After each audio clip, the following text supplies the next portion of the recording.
Message d'espoir pour le collectif qui résonne avec moi. Je viens de faire une très belle connexion avec un esprit allié, quelqu'un qui veille sur moi dans d'autres dimensions. Et on nous parle du mouvement infini de la vie. Dernière carte de mon jeu, Amaya.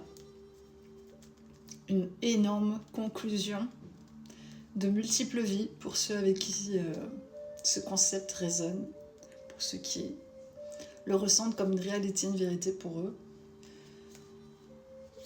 Et on a vraiment été forgés à travers des expériences parfois très pénibles, très sombres, avec des mémoires aussi, j'allais dire dantesques, mais c'est un peu ça. Et là, il y a quelque chose... il n'y a plus de compromission de notre part, il y a une souveraineté qui revient à la surface. Comme si tous ces fragments d'âme, d'énergie, qui avaient été un peu dispersés au vent, dans différentes identités, dans différentes vies, dans différentes expériences, dont certaines étaient assez redoutables, parce qu'on était prisonniers, tu vois, je vois les fers qu'on mettait à certaines personnes, les chaînes lourdes. Donc tu fais sans doute partie, comme moi, de ces personnes qui ont transité beaucoup de mémoires liées à l'oppression collective. Avec un instinct, du coup, de liberté, presque animal, un instinct aussi de survie, une perspicacité, une certaine ruse. Et en ce moment, on a fait une balance, un équilibre entre différents désirs qui pouvaient exister à l'intérieur de nous. Et c'est ça la paix réelle. C'est pas ne plus rien ressentir, n'avoir plus aucune envie, plus aucun désir, de se détacher complètement. C'est au contraire être pleinement imbibé, imprégné de la vie, en totalité, avec la reconnaissance pleine et entière de chaque désir, de chaque part, de chaque ombre même, de chaque petite pièce, partie de nous. Et que tout ça coexiste en harmonie.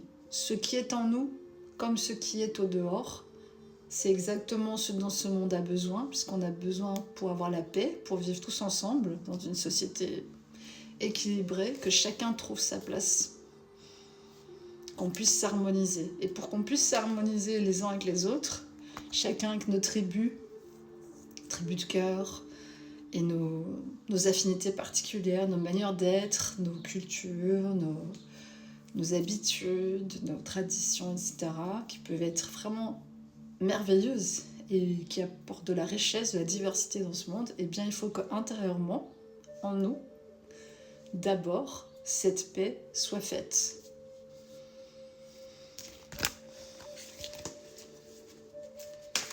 Chacun a ses origines, même au niveau céleste, on porte tous des vibrations, des mémoires sensorielles aussi, très particulières.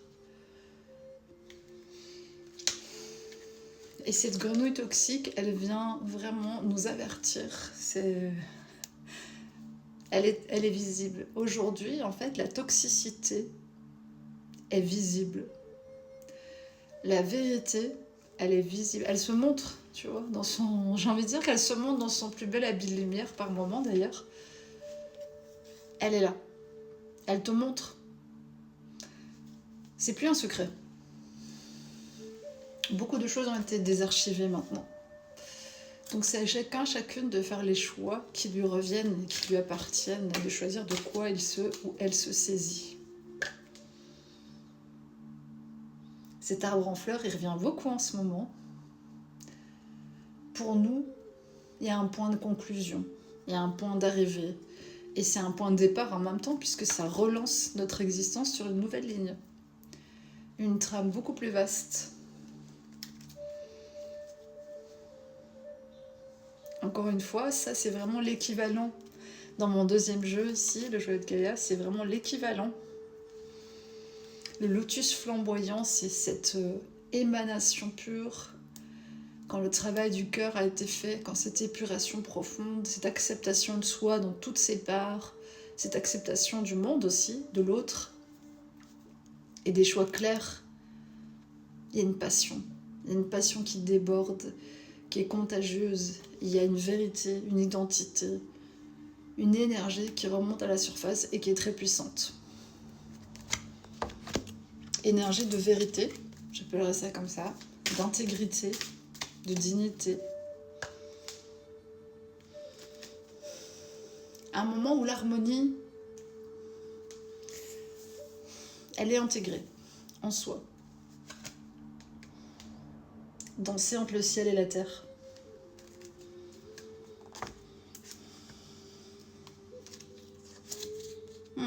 C'est intéressant. L'enfant ange, tu vois, on voit un ange comme ça qui veille sur la terre. On est aussi sur un groupe d'âmes, une triple d'âmes, vraiment, où on se connecte avec quelque chose de très pur au niveau du contact avec le vivant. Et une sorte d'âme d'enfant éternel qui a envie, tu vois, c'est dans l'innocence, qui veut retrouver sa fibre première en fait, sa douceur de vivre originelle, qui il ou elle était. On est sur ce principe féminin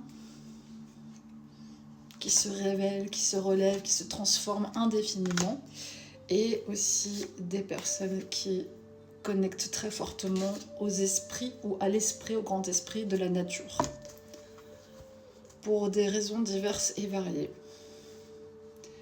Alors, il y a 2 cartes qui sont venues. On est dans un espace de consécration. Accepter d'être honoré, accepter d'être vu, d'être authentifié, se montrer tel qu'on est et être à sa juste place. Faire tout simplement ce qu'on est, rayonner sa lumière aussi puissamment que possible. Honorer et se laisser honorer. En fait, il y a un double mouvement. Donner, fertiliser, partager, communiquer, mais aussi accepter de recevoir. Recevoir, pas spécialement en retour, mais recevoir des bienfaits, recevoir des cadeaux, recevoir des miracles, recevoir des dons. Et chez nous, parfois, ça résonne comme faire la manche ou se rabaisser. Pour beaucoup de personnes encore, il y a une difficulté à recevoir naturellement de l'abondance, à recevoir un juste retour des choses, comme si on devait juste donner. Ces 2 plateaux-là, ils sont en train d'être équilibrés. On est ici, ensemble, cette tribu, pour co-créer une réalité pour demain. On est une team, vraiment, qui est connectée à la fois à l'ancien, à l'ancestral, à la magie véritable de l'être, et en même temps au futur, au cosmos, à des lignes de temps très particulières. Si tu te retrouves dans ces éléments-là, reste par ici, on aura encore beaucoup à échanger. Il y a beaucoup de mouvements qui arrivent pour toi. Beaucoup de mouvements qui arrivent pour toi. Et toutes ces dernières années ont été une préparation. Au niveau des émotions, il y a quelque chose de très profond qui a été travaillé pour que ton alignement, ton feu, tous tes espaces soient parfaitement intègres, intacts, indéchiffrables, sereins, inattaquables. C'est vraiment la souveraineté, mais la souveraineté dans tous les espaces de soi. Et ceci, c'est vraiment une guérison émotionnelle qui est offerte en ce moment. Il y a ce collier avec un petit cœur là qui est tendu, vraiment, on te tend. Et la seule chose à faire, c'est d'ouvrir des espaces. Ouvrir des espaces de calme, ouvrir des espaces de tranquillité. Partie 2. Partie 2.